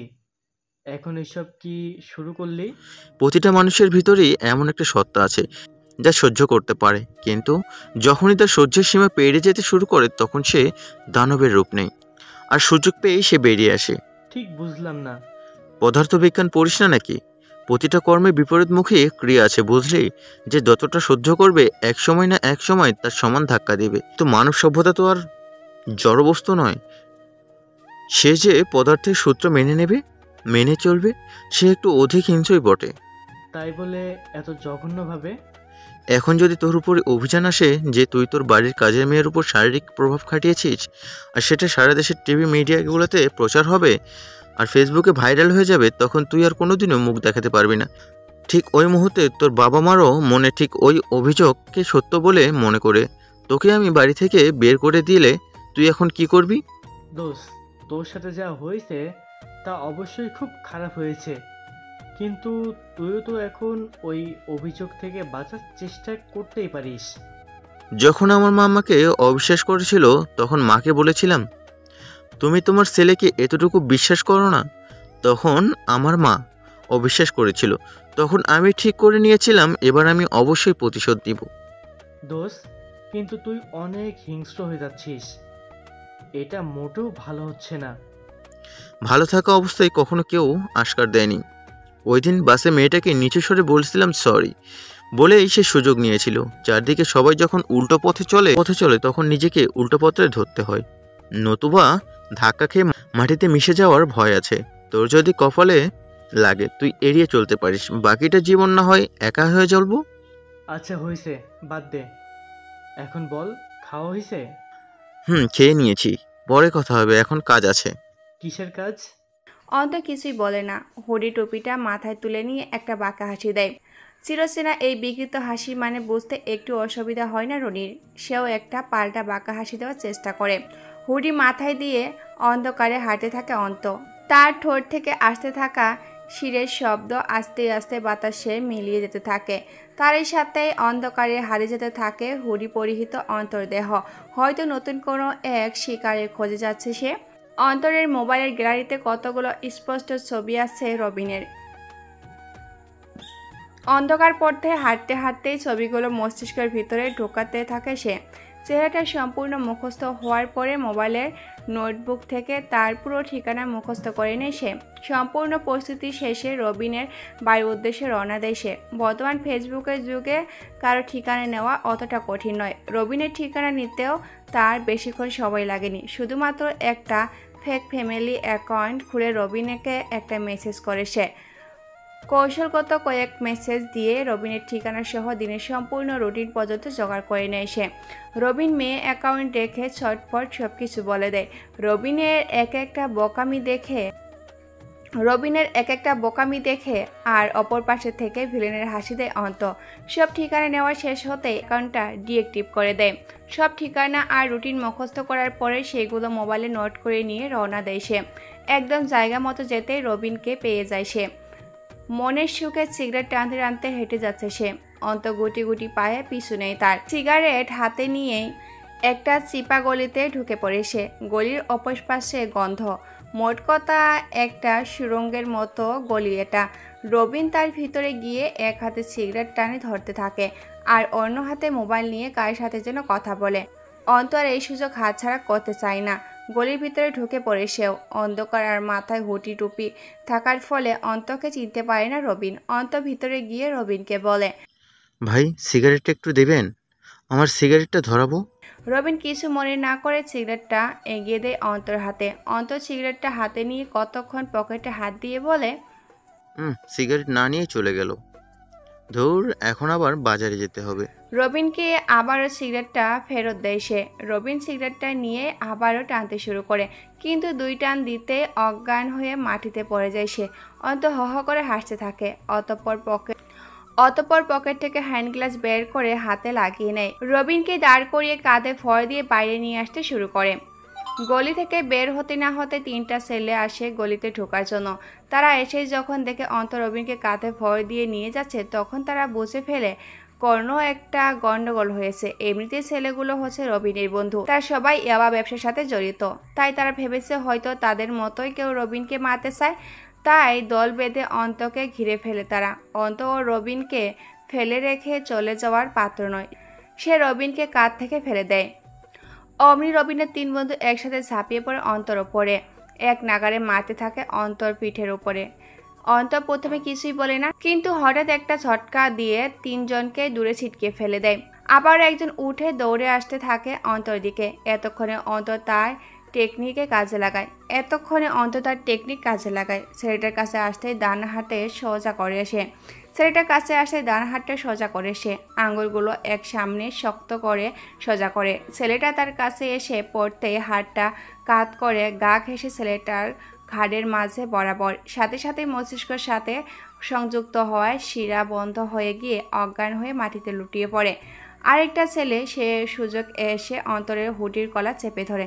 অন্ত একটু তাড়াহুড়ো না করে ডান হাতে শাহাদাত আঙ্গুল আর মাধ্যম আঙ্গুলটা শক্ত করে ইংরাজি ভি অক্ষরের মতো করে তৈরি করে। অতঃপর ছেলেটা গলার একদম নিচে সামনের দিকে থাকা গর্ত দুটার কাছে জোরে চাপিয়ে দেয়। ছেলেটা মুহূর্তের মধ্যে অজ্ঞান হয়ে মাটিতে পড়ে যায়। দুই সাথীর এই অবস্থা দেখে তৃতীয়জন দৌড়ে পালিয়ে যাওয়ার চেষ্টা করে। অন্ত তার পিছনে দৌড়ে যায়। একদম লাগালের মধ্যে গিয়ে হঠাৎ করে হাত দিয়ে একটা আঘাত করে ছেলেটার ঘাড়ে। আকস্মিক এই আঘাত ঘাড়ের পিছনে দেওয়াতেই নালি, যেটা কিনা সরাসরি মস্তিষ্ক করটির সাথে মিলিত হয়েছে, সেটা বন্ধ হয়ে যায়। শরীরের সকল অনুভূতির সংকেত মস্তিষ্ক প্রেরণকারী প্রধান নালিটি হঠাৎ করে বন্ধ হয়ে যাওয়ায় ধপ্পাস করে মাটিতে পড়ে যায় ছেলেটি, আর সাথে সাথে কাঁপতে শুরু করে। অন্ত আফসোস করতে করতে বলে, শুধু শুধু কেনই বা আমার সাথে লাগতে এলি, আবার কেনই বা পালাতে গেলি? এখন তো সারা জীবনের জন্য প্যারালাইজ হয়ে যাবি। অবশ্য তুই দৌড়াদৌড়ি করলি আর দুই একটা ছেলেকে খারাপ ছাড়া ভালো বানাবি না। রবিনের জ্ঞান ফিরে আসতে চিৎকার করতে শুরু করে দেয়, কিন্তু মুখের ভিতরে রুমাল ঢুকে রাখার ফলে তেমন কোনো শব্দই হয় না। তবু লজ্জাস্থানের ব্যথায় চিৎকার বন্ধ করতে পারে না সে। নিচের দিকে তাকিয়ে দেখে তার পুরো শরীরে কোনো কাপড় নেই। একটা কাপড় আটকানোর ক্লিপ লাগিয়ে দেওয়া আছে তার লিঙ্গর মাঝখানে। অসহ্য যন্ত্রণার চিৎকার করতে থাকে সে। রবিনের জ্ঞান ফিরতেই নিজের লজ্জাস্থানে প্রচুর ব্যথা অনুভব করে। নিচের দিকে তাকাতেই দেখতে পায় তার পরনে কোনো কাপড় নেই। নির্মাঙ্গ একটা ক্লিপ লাগিয়ে রাখা হয়েছে। ব্যথা আর সহ্য যন্ত্রণার চিৎকার করে ওঠে সে। ক্লিপটা খোলার জন্য হাত নেওয়ার চেষ্টা করতেই দেখে চেয়ারের সাথে তার হাত পা বেঁধে রাখা হয়েছে। ছাড়া পাওয়ার জন্য চেষ্টা করতে থাকে সে। অমনি একটা সাদা কাগজ উড়ে এসে পড়ে তার সামনে। কাগজটা কোনো রকমে পায়ের আঙ্গুল দিয়ে চেপে ধরে সে। অতঃপর লাল কালিতে বড় করে লেখা কথাগুলো পড়তে থাকে সে। নারী দেখলে চেতনার দ্বন্দ্ব দাঁড়িয়ে যায়, তাই না? নারীর সামনে তো পুরুষত্ব দেখাতে মরিয়া হয়ে যাস। আজকে কি হয়েছে তোর? ক্লিপটা তো কেবল চেতনা দ্বন্দ্বে লাগিয়েছি। চোখ বন্ধ করে চিন্তা কর, ক্লিপটা যদি অন্ডকোষে লাগিয়ে দেই তখন কেমন হবে? সহ্য করতে পারবি তো? পুরুষত্ব দেখাতে পারবি তো ঠিক মতো? কথাগুলো কোন কারণে লেখা হয়েছে আর তাকে বা কেন এখানে এনে রাখা হয়েছে তার কিছু আন্দাজ করতে পারে না রবিন। কিন্তু তার সামনে একটা ক্যামেরা লাগানো আছে, দেখা মাত্র ভরকে যায় সে। কোথায় কেউ তার এই রগ্ন রূপটা, এই শারীরিক নির্যাতনের চলচ্চিত্র ক্যামেরা ধারণ করছে না তো? আর বেশি কিছু ভাবনার সময় পায় না সে। অমনি তার কানে আসতে থাকে জকারের সেই বিখ্যাত মিউজিক। শব্দের উৎস সন্ধানে এদিক ওদিক দেখতে থাকে রবিন। অমনি ঘরের দরজা দিয়ে কাউকে ঢুকতে দেখে সে। জকারের বেশে কেউ একজন আসছে তার দিকে। মুখে লেগে থাকা বিকৃত হাসি দেখে ভয়ে বাড়তে থাকে রবিনের। কিন্তু সকল ভয় আর ব্যথা ভুলে গিয়ে নিজের লজ্জা নিবারণ করার চেষ্টা করতে থাকে সে। কিন্তু তার ব্যর্থ চেষ্টার কোনো ফলাফল দিতে পারে না। অন্ত রবিনের সামনে এসে একটা চেয়ার টেনে বসে। লজ্জাস্থানে শাস্তি দেওয়ার অন্ত নিজের কাছেও খারাপ লাগছে। রবিনের লজ্জাস্থান থেকে ক্লিপটা সরিয়ে দেয়। রবিন স্বস্তির নিঃশ্বাস ফেলে তাকিয়ে থাকে অন্তর মুখের দিকে। চেহারার উপরে জকারের মুখোশ আর আঁকা দেখে গতকালের ফেসবুক লাইভের কথা মনে পড়ে যায় তার। গতকাল যে এই মুখোশধারী ব্যক্তি লাইভে একজনকে হত্যা করেছিল তা মনে হতেই ভয়ে সিটিয়ে যায় রবিন। আতঙ্কিত চেহারা নিয়ে তাকিয়ে থাকে অন্তরের দিকে। অন্তর চেয়ার ছেড়ে পাশ থেকে একটা টুল টেনে নিয়ে রবিনের সামনে গিয়ে বসে বলে, নারী দেখলেই পুরুষত্ব দেখাতে মন চায়, তাই না? এইদিকে ইয়াবার ব্যবসা করিস আর অন্য দিক দিয়ে ভদ্রলোক সেজে ঘুরে বেড়াস। ভাই আপনি কে? আমি তো কিছুই বুঝতে পারছি না। আমাকে এখানে আনলেন কি করে? সে অনেক লম্বা কাহিনী, এত কিছু জানার সময় হয়তো তোর হাতে নেই। শুধু শুধু আমার সাথে এমন করছেন কেন? কি করেছিস না? ওয়েট, 1 মিনিট ওয়েট কর। টুল ছেড়ে দিয়ে চলে যায় অন্ত। একটা ছেঁড়া পাঞ্জাবি হাতে নিয়ে ফিরে আসে। আবারও টুলটা টেনে নিয়ে বসে পড়ে রবিনের সামনে। পাঞ্জাবিটা রবিনের কোলের উপরে ফেলে দিয়ে বলে, এই ছিঁড়াগুলো কেবল তুই ঠিক করে দে, তবে আর কিছু করবো না। এই পাঞ্জাবিটা আগে ঠিক যেমন ছিল ওই রকমই দেখতে চাই। পাঞ্জাবিটা দেখে চিনতে অসুবিধা হয় না রবিনের। ওই দিন বাসের ভিতরে সেই সবার আগে অন্তরের গায়ে হাত তুলেছিল। অনেক দিন ধরে কাউকে মারতে পারেনি, সেই হিসাবে আর মেয়েটার সামনে নিজেকে একটু হিরো হিসাবে উপস্থাপন করতে চেয়েছিল সে। রবিনকে মারতে দেখে অন্যরাও অন্তকে মারতে আসে। অন্ত রবিনের ভয়াতক চেহারা দেখে তাকিয়ে হাসতে হাসতে বলে, কি ভেবেছিস তুই নিজেকে? তুই মারবি আর আমি চুপ করে সহ্য করে যাব? মোটেও না। এবার আর কাউকে ছাড় দেওয়া হবে না। রবিন কি বলবে কিছুই ভেবে পায় না। সে হয়তো এতটা ভয়ঙ্কর পরিণাম আশা করেনি। নিজের অজান্তে কাঁদতে শুরু করে সে। রবিনের কান্না দেখে অন্ত যেন পৈশাসিক আনন্দ পায়। পাশ থেকে টেবিলটা টান দিয়ে নিজের সামনে নিয়ে আসে। একটা ছোট চাকু হাতের তালুতে ঘষতে থাকে রবিনের চোখের সামনে। রবিন শুধু বারবার লম্বা শ্বাস দিতে থাকে। ভয়ে কুঁকড়ে যায় একদিকে। অন্ত আবারও তার সেই বিকৃত বাঁকা হাসি দিয়ে স্ট্যান্ড থেকে মোবাইলটা খুলে নেয়। রবিনের ফেসবুক অ্যাকাউন্ট থেকে লাইভে ঢুকে এ নিউজ অপশন শিরোনাম দিয়ে লাইভ স্টার্ট করে সে। রবিন শুধু তার লজ্জা নিবারণ করার চেষ্টা করতে থাকে। লগ্ন রবিনকে দেখে অনেকে লাইভ থেকে চলে যেতে নিলে তাদের নজরে পড়ে অন্তর চেহারা। মুখের উপরে জখারের মতো রং করা দেখতে গতকালের লাইভের কথা মনে করতে থাকে তারা। মুহূর্তের মধ্যে শত শত শেয়ার পেতে শুরু করে লাইভটি। অন্ত ক্যামেরাটা নিজের দিকে ঘুরিয়ে নিয়েই বলে, hello guys, welcome to the villains live. Share this live and enjoy and another operation. পর্দার ওপরে সবাই এক দৃষ্টিতে তাকিয়ে থাকে মোবাইলের দিকে, আর অপেক্ষায় থাকে নতুন কোনো কিছুর জন্য। বেশিক্ষণ অপেক্ষা করতে হয় না তাদের। অন্তর ড্রপেন মেশিনে পানি খাইয়ে দেয় রবিনকে। নিজের অনিচ্ছা সত্ত্বেও পানিটা খেতে বাধ্য হয় সে। মুহূর্তের মধ্যে তার সারা শরীর অবশ হতে শুরু করে দেয়। ড্রপিন সাধারণত বড় জন্তু জানোয়ারকে অবশ করে চিকিৎসা করার জন্য ব্যবহার করা হয়, আর সেই ড্রপিন যখন কোনো মানুষকে দেওয়া হয় তখন তার অবস্থা কি হতে পারে তা আর বলার অপেক্ষা রাখে না। রবিন কোনো কিছুই বলতে পারে না, মুখে শুধু শব্দ বের করতে পারে। অন্ত আবারও চাকুটা হাতে নিয়ে তালুতে ঘষতে থাকে রবিনের চোখের সামনে। রবিন ভয়ে শুধু শব্দ করতে থাকে, কিন্তু এক বিন্দু নড়তে পারে না। অন্ত তার ডান হাতের বাঁধন খুলে দেয়। বাঁধন খুলে অচল হাতটা ওপরে তুলে আবারও ছিঁড়ে দেয়। হাতটা কোনো বাধা ছাড়াই নিচে পড়ে যায়। অন্ত আবারও তার হাতটা উপরে তোলে। এবার আর ছেড়ে না দিয়ে রবিনের হাতে কবজিটা চাকু ডাবিয়ে দেয়। চারিদিকে ঘুরিয়ে ঘুরিয়ে কবজি চামড়া থেকে হাতের চামড়ার সংযোগ বিচ্ছিন্ন করে দেয়। গরু চামড়া ছড়ানোর পূর্বে খুঁড়ার উপরে যেমন গোল করে কেটে ফেলা হয়, ঠিক তেমন করে রবিনের হাতের কবজি চামড়া কেটে দেওয়া হচ্ছে। ঠিক তেমন করে রবিনের হাতের কবজি চামড়া কেটে দেয় অন্ত্র। রক না কেটে শুধু চামড়া কাটার ফলে অতিরিক্ত রক্ত না বের হলেও যথেষ্ট রক্ত প্রবাহিত হওয়া শুরু হয়ে যায়। রবিন কোনো নড়াচড়া না করতে পারলেও তার কাটা হাতটা কাঁপতে থাকে। মৃগ রোগীর মতো করে কাঁপতে থাকা হাতটা চেপে ধরে অন্ত। ব্যান্ডেজের কাপড় দিয়ে হাতটা চেয়ারের হাতের সাথে বেঁধে দেয়। রবিনের চোখ দুটো মার্বলের মতো ঘুরতে থাকে আর অসহ্য যন্ত্রণা দেখতে থাকে। অন্ত বিকৃত বাঁকা হাসি দিয়ে টেবিলে রেখে দেয় চাকুটা, আর তার পরিবর্তে একটা ছোট্ট প্লাস হাতে নেয়। প্লাসটা রবিনের কানের কাছে ধরে ক্যাট ক্যাট শব্দ করে মস্তিষ্ককে একটা আসন্ন ভয়ের আগাম সংকেত দিতে থাকে। রবিনের অপেক্ষা করা ছাড়া কিছুই করার থাকে না, কিন্তু অন্তর হাতে অতটা সময় নেই।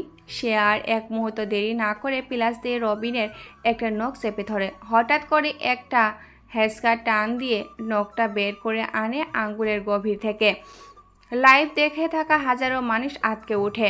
তারা হয়তো এটা জানতোই না যে নখ টেনে বের করলে এত বিষ দেখায়। অন্তরের মোটেও খারাপ লাগে না।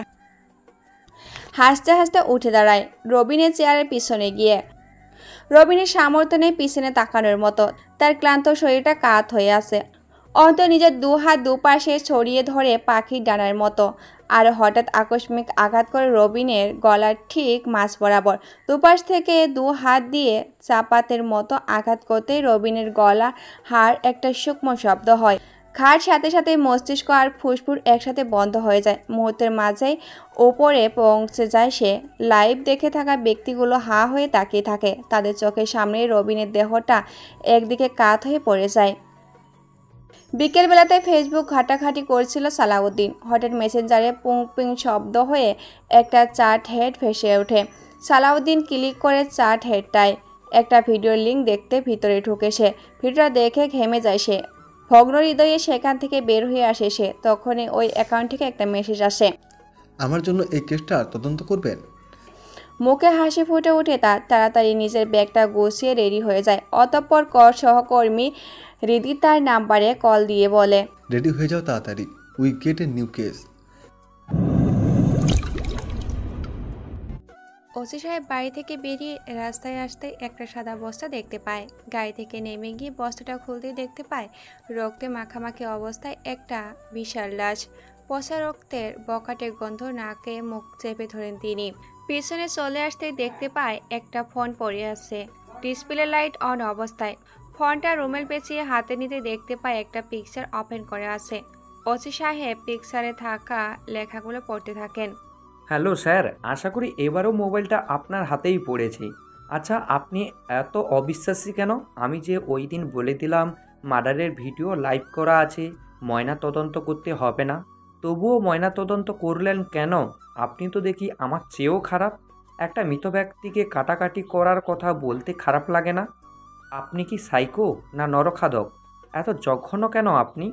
আপনাদের আসলে বুঝিয়ে লাভ নেই। পরের পিকচার দেখুন। ওসি সাহেব রবেটের মতো পরের পিকচার ওপেন করে। আবারও কালো পিকচারের উপরে লাল রং দিয়ে লেখা, আই এম ভিলেন। অপরের জন্য ছেলেমেয়েদের পৃথিবী থেকে ছাঁটাই করাই আমার কাজ। আমি কোনো অপরাধী নই, but I am a serial killer. You can try to stop me, but I will complete my mission. See you and battleground. OC সাহেব পিকচারটা ক্লোজ করে কল দেয় সালাউদ্দিনকে। উনি বেশ ভালো করে জানেন ইনভেস্টিগেশনে তিনি তেমন পারদর্শী নন, কিন্তু একজন দক্ষ ইনভেস্টর নিয়োগ করলে এই কাজটা মোটেও কঠিন হবে না। সালাউদ্দিনকে দিয়ে উনি এর আগেও বেশ কয়েকটি কেস সলভ করেছেন, তাই এবারের সমস্যাতে তার ওপরে আবারও ভরসা করলেন উনি। সালাউদ্দিনকে স্বল্প পরিশ্রমিকের কথা বলে রাজি করলেন তিনি।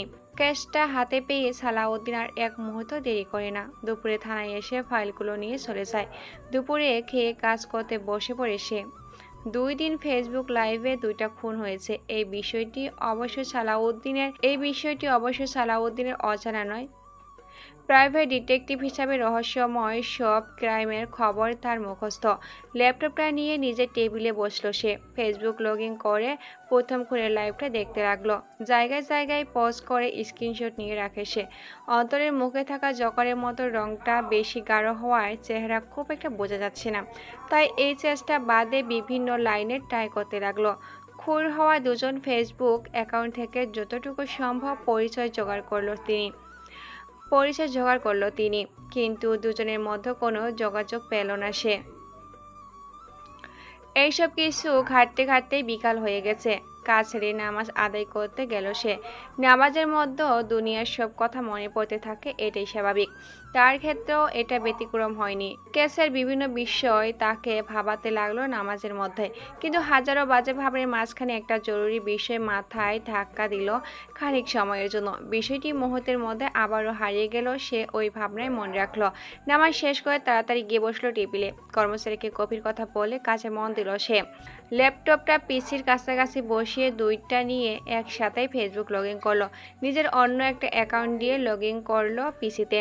অতঃপর 2টা খুনের লাইভ স্টার্ট করলো 2টাতে।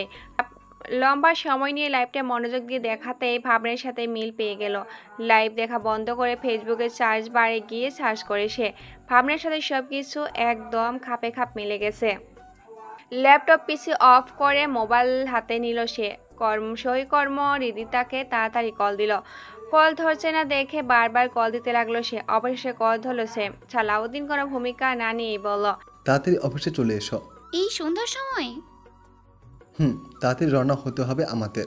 দেরি করলে একটা মেয়ের প্রাণ চলে যেতে পারে। আমি কিছুই বুঝতে পারলাম না। আমাকে কি যেতেই হবে? যেতে না হলে বলতাম না। একটা বাড়িতে কেসের বিষয় নিয়ে আমার একা যাওয়া ঠিক হবে না। আর যেহেতু মেয়েদের ব্যাপার আছে সেহেতু কোনো মেয়ে সহকর্মী থাকা আবশ্যক। ওকে, আমি এক্ষুনি মাত্র বাড়িতে এলাম, রান্না শেষ করেই চলে আসছি। রিদিতা রান্না শেষ করে আসতে আসতে দেরি হবে, তাই সালাউদ্দিন আগে আগেই সব কিছু রেডি করে বের হয়ে যায়। রাস্তা থেকে রিদিতাকে সাথে নিয়ে চলে যায় মেয়েটির বাড়িতে। সালাউদ্দিন রিদিতাকে সব কিছু বুঝিয়ে পাঠিয়ে দেয়, কিন্তু দুঃখজনক ব্যাপার হলো ততক্ষণে রাত 8টা পার হয়ে গেছে আর মেয়েটি তখনও বাড়িতে আসেনি। কোনো এক ফ্রেন্ডের বার্থডে পার্টিতে গিয়েছিল সে। সালাউদ্দিন মেয়েটার বাড়ি থেকে বান্ধবীর বাড়ির ঠিকানা জোগাড় করে নেয় আর সাথে সাথে রওনা দেয় সেই উদ্দেশ্যে। সেখানে গিয়ে জানতে পারে পার্টি রেস্টুরেন্ট হচ্ছে, বাড়িতে নয়। সালাউদ্দিন বাড়ির কাছে থেকে ফোন নাম্বার জোগাড় করার চেষ্টা করে, কিন্তু ফোন বরাবরই রিং হওয়া সত্ত্বেও রিসিভ হয় না। পার্টির সবাই নিজেদের মধ্যে ব্যস্ত থাকে, ফোনের খেয়াল না হওয়াটাই স্বাভাবিক, কিন্তু এই স্বাভাবিক জিনিসটাই এখন অস্বাভাবিক। সালাউদ্দিন একটু দেরি না করে রেস্টুরেন্টের উদ্দেশ্যে রওনা হয়ে যায়। রিদিতাকে এখন আর তার প্রয়োজন না থাকায় একা একা সেখানে চলে যায়। ততক্ষণে ঘড়িতে সময় রাত 10টা পেরিয়ে গেছে। গাড়ি থেকে নেমে দৌড়ে হোটেলের ভিতরে ঢুকে পড়ে সে। ভিতরে গিয়ে দেখে জঞ্জাল অনেকটাই কমে গেছে। কয়েকজনের কাছে মেয়েটার ব্যাপারে জিজ্ঞাসা করে সালাউদ্দিন, কিন্তু সবার উত্তর একটাই, সে প্রায় আধা ঘন্টা আগে বেরিয়ে গেছে। দৌড়াদৌড়ি করে ঘামে ভিজে একেবারে কর্দমাক্ত হয়ে গেছে সালাউদ্দিন, কিন্তু তখনও তার বিশ্রামের সময় আসেনি, কেননা এতক্ষণে হয়তো মেয়েটার বিপদে পড়ে গেছে। সালাউদ্দিন থানায় কল দিয়ে জেনে নেয় কীভাবে ফোন ট্র্যাক করা যায়। যে কেউ চাইলে সবার ফোন ট্র্যাক করতে পারে না, এটা করার জন্য অনুমতি সবাই পায় না, কেবল আইনের লোকজন এটা ব্যবহার করতে পারে। সে থেকে কোনো রকমে এই অনুমতি পেয়ে যায়। মেয়েটির ফোন নাম্বার ট্র্যাক করে লোকেশন ফলো করতে করতে যেতে থাকে, কিন্তু বেশিক্ষণ স্থায়ী হয় না। বাসে করে লোকেশন দেখতে থাকা অবস্থায় হঠাৎ ট্র্যাক অফ হয়ে যায়, সিম বন্ধ হয়ে যাওয়ার সংযোগ বিচ্ছেদ হয়ে যায়। সালাউদ্দিন অবশেষে অবস্থানটা নোট করে নিয়ে ফেসবুক লগ ইন করে একটু পরে মেয়েটার ফেসবুক অ্যাকাউন্ট ভিজিট করতে থাকে, কিন্তু কাঙ্ক্ষিত জিনিসের দেখা পায় না। নুসরাত জ্ঞান ফিরতে দেখতে পায় হাত পা একটা কাঠের চেয়ারে বাঁধা। হাত পা টেনে নিজেকে ছুটানোর চেষ্টা করতে থাকে সে, কিন্তু কোনো উপায় পায় না। নিজের সামনেই একটা ভিডিও স্ট্যান্ডে তার মোবাইলটা আটকে রাখা হয়েছে। আজকে তার সাথে কি হতে যাচ্ছে এটা ভাবতে এক মুহূর্ত দেরি হয় না। গত 2 দিন ধরে এই একই রকমের ধরনের লাইভ দেখে আসছে ফেসবুকে, তবে কি আজ তার সাথেও এমন কিছু ঘটতে যাচ্ছে? হঠাৎ একটা সাদা কাগজ উড়ে এসে পড়লো তার সামনে, ঠিক মাথার উপরে যেন আটকে ছিল এটা। কালো মোটা কালি দিয়ে বেশ গম্ভীরভাবে লেখা রয়েছে, হ্যালো নুসরাত, ও সরি, হ্যালো সেলিব্রিটি ম্যাম। ফেসবুকে ফলোয়ার কামানো, লোকজনের দৃষ্টি আকর্ষণ করা, এসব তো বেশ ভালো করেই শিখেছেন। তা এটা নিশ্চয়ই জানেন মেয়েদের সেলিব্রিটি হওয়ার সহজ উপায় কি? হ্যাঁ, ঠিক ধরেছেন, দেহ ব্যবসা হচ্ছে এই সেলিব্রিটি হওয়ার সহজ উপায়। আর দেহ ব্যবসা করে পতিতাবৃত্তি নয়, পতিতারাও তো আর সেলিব্রিটি হতে পারে না। সেলিব্রিটি হয়ে যারা এটা করে বিছানায় ডিঙিয়ে ডিঙিয়ে সুন্দরী প্রতিযোগিতায় প্রথম হয়, এটা একটা একটা করে বিছানায় ডেঙানোর পর বড় নায়িকা হয়ে যায়। এক একটা করে বিছানায় ডিঙিয়ে পরে বড় নায়িকা হয়ে যায়। তবে সবসময় যে ওইভাবেই নারীরা সেলিব্রিটি হয় তা কিন্তু মোটেও নয়। কেউ কেউ শরীরের সার্জারি করে, কেউ কেউ ছোটো কাপড় পরে লাইভ করে, কেউ বা অশ্লীল কথা আর গালাগালি দিয়ে লাইভ করে হয়ে যায় সেলিব্রিটি। তা তুই তো সেগুলো করতে পারিসনি, তাই একটু ভিন্ন চেষ্টা করেছিস আর কি। মায়ের জাতি হিসেবে তোকে ওই দিন একটু সম্মান বেশি দেখিয়েছিলাম, আর তুই সুযোগ পেয়ে সেলিব্রিটি হওয়ার ধান্দা করলি। কিন্তু তবুও তো তুই অনেক বড় সেলিব্রিটি হতে পারলি না। সেলিব্রিটি হওয়ার জন্য যে কি করতে হয়, কাপড় খুলতে হয়, শুরু করতে তাড়াতাড়ি সামনে ফোনটা রাখা আছে। মেয়ে বলে পোশাকটা আমি নিজেই খুলে দিলাম না। নুসরাত কি করবে কিছুই বুঝতে পারছে না, অসহায়ের মতো চারিদিকে দেখতে থাকে। এরই মাঝে বেজে ওঠে জকারের সেই বিখ্যাত মিউজিক, আর সাথে সাথেই একটা লম্বা ছায়া পড়ে তার সামনে। সেই দরজার দিকে তাকাতেই দেখতে পায়, কিন্তু নিচের মুখে জকারের মতো রং লাগিয়ে দাঁড়িয়ে আছে। নুসরাত তার দিকে তাকাতেই সে একটা বিকৃত হাসি দেয়। অন্তর বিকৃত হাসি দেখে নুসরাতের গলা শুকিয়ে যায়। হাঁ করে তাকিয়ে থাকে তার দিকে, কিন্তু অন্ত হাসতেই থাকে। এগিয়ে আসে নুসরাতের সামনে, একটা ছোট্ট টুল টেনে বসে, কোনো কথা না বলে শুধু হাসতেই থাকে। অন্তরে এই অর্থহীন হাসির কোনো মাঝে খুঁজে পায় না নুসরাত, শুধু ভয়ঙ্কর চিন্তা এসে ভিড় করে তার মাথায়। অন্তর নুসরাতের কানের কাছে মুখ নিয়ে গম্ভীর কণ্ঠে বলতে থাকে, ওই দিন খুব সতীপনা দেখিয়েছিলি, তোর গায়ে হাতটা একটু লেগেছিল না লাগেনি তার ঠিক নেই, আর তুই রীতিমতো আমাকে রেপিস্ট বানিয়ে দিয়েছিলি। এই আজকে যদি সত্যি সত্যি তোকে রেপ করে ছেড়ে দিই তখন কি হবে রে? আর যদি তোর লগ্ন শরীরটা ফেসবুকে লাইভ উপস্থাপন করে ছেড়ে দিই তখন কি হবে? খুব শখ না তোর সেলিব্রিটি হওয়ার? দাঁড়া, আজ তোকে সানি লিওনের চেয়েও বড় সেলিব্রিটি বানিয়ে দিচ্ছি। কথাটা শেষ করে মোবাইলটা হাতে নেয় অন্ত।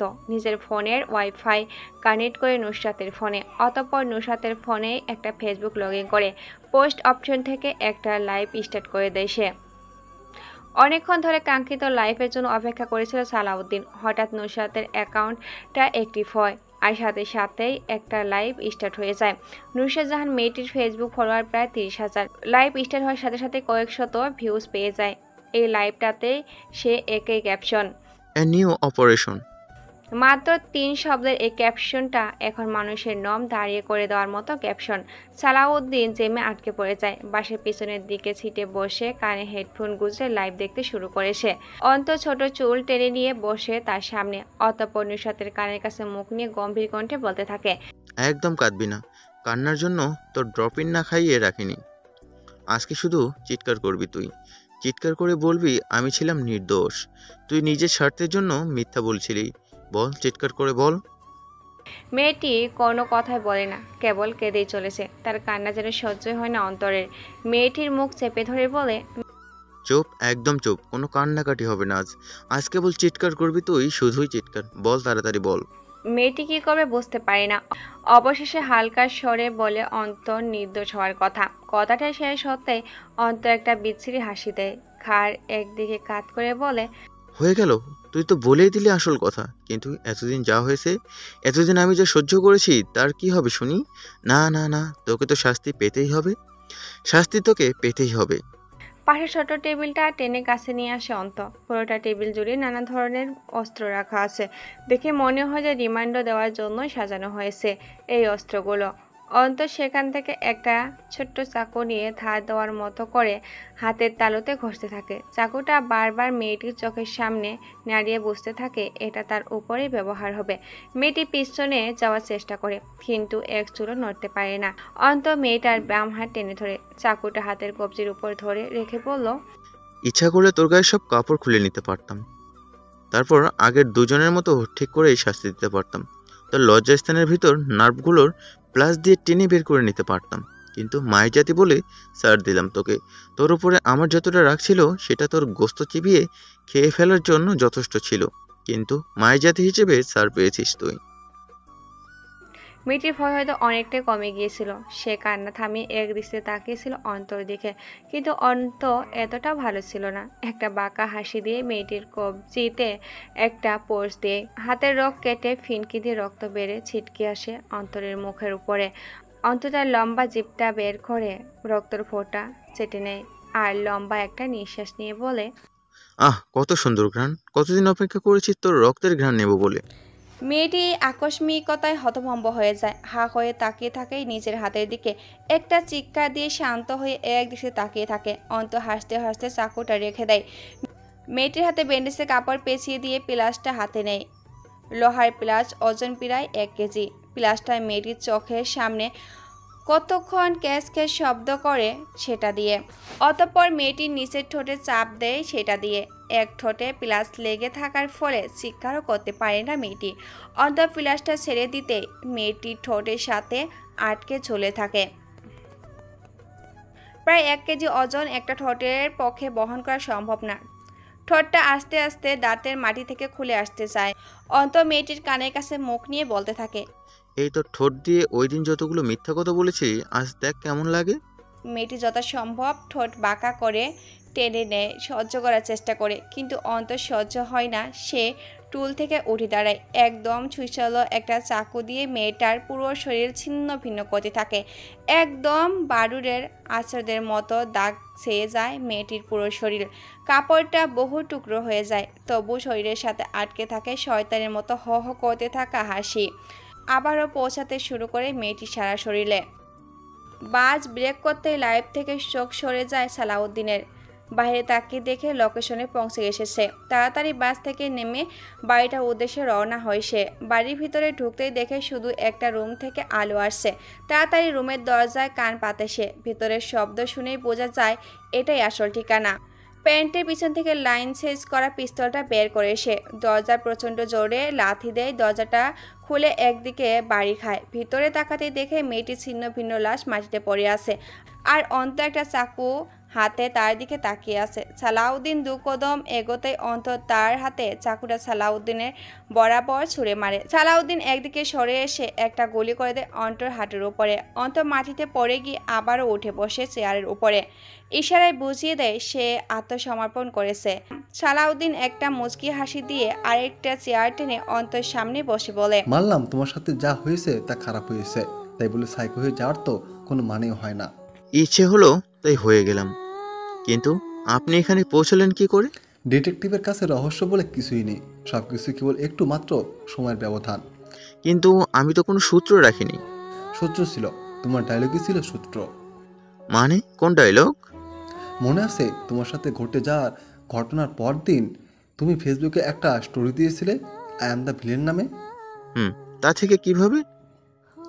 তুমি যখন প্রতিটি জায়গায় বলেছিলে আই অ্যাম দ্য ভিলেন, তখনই আমার একটু খটকা লাগে। আমি ফেসবুকে এটা লিখে সার্চ দিই, সার্চ দিতেই তোমার পোস্টটা আমার চোখে পড়ে। অতঃপর যখন তোমার হাতে খুন হওয়া প্রথম ছেলেটির প্রোফাইলে থাকা লাইভে তোমাকে দেখলাম, তখন 2 আর 2 4 মিলে তার কষ্ট হলো না। কিন্তু আমি তো আমার অপারেশন সাকসেসফুলভাবে শেষ করে ফেললাম। দুঃখিত, আপনি দেরি করে ফেলেছেন। তোমার ভাগ্য ভালো যে কেসটা আমার কাছে আজও এসেছে, নয়তো অনেক আগেই তুমি লোকাবে থাকতে। সরি ব্রো, লকাবে আমি এখন যাব না। ফাঁসির দড়িতে ঝোলার মরবার ইচ্ছা আমার নেই। আমি রক্ত দেখতে ভালোবাসি, রক্তের গন্ধ আমাকে মাতাল করে, আমার মনকে আনন্দিত করে। ভালো থাকবেন। বাই দ্য ওয়ে, আপনার ইনভেস্টিগেশনটা ভালো ছিল। সালাউদ্দিন একটা হাসি দিয়ে অন্তরের দিকে এগোতে থাকে, কিন্তু অন্তরের কাছে পৌঁছানোর আগেই অন্তর একটা চাকু চালিয়ে দেয় নিজের গলায়। সালাউদ্দিন দৌড়ে গিয়ে অন্তর মাথাটা নিজের কোলের উপরে নেয়। গড় গড় করে অন্তর গলা থেকে রক্ত বের হতে থাকে। মরতে মরতে অন্তর বহু কষ্টে একটা বাঁকা হাসি দেওয়ার চেষ্টা করে। হাজার হাজার শেয়ার পাওয়া লাইভে আজ আর এংরি রিয়েট আসে না। আজ সবাই অন্তর জন্য একটা করে রাপ রিয়েট দেয়, কেউ বা দেয় সেট রিয়েট। শেয়ার হতে হতে লাইভটা অন্তর চাচাতো ভাইয়ের কাছে পৌঁছে গিয়েছিল। সে মোবাইলটা নিয়ে দৌড়ে চলে যায় অন্তর মায়ের কাছে। নিজের সন্তানের এখানে পরিণত দেখে চিৎকার করে কাঁদতে শুরু করেন তিনি। ওটার মাথায় আজ কেবল একটাই প্রশ্ন ঘুরপাক খাচ্ছে, ওই দিন যদি আমি অন্তর কথা বিশ্বাস করতাম, তবে কি আজ আমার অন্ত এমন হতো? 4 দিন ধরে অন্তর জন্য যাদের মনে কেবল ঘৃণা ছিল, আজ তারাই কাছে অন্তর জন্য। মনে মনে একটা কথা চিন্তা করছে সবাই, আমরাই তো অন্তর এই অবস্থার জন্য দায়ী। আমরা কি কখনো নিজেকে ক্ষমা করতে পারবো? মাত্র কয়েকদিনের সেলিব্রিটি হয়ে ওঠা নুসরাত আজ কারো সহানুভূতি পায়নি। সবাই কেবল দাঁত কামড়ি কামড়ি বলে, একদম উচিত হয়েছে, এই মেয়েকে আর কঠিন শাস্তি দেওয়া উচিত ছিল।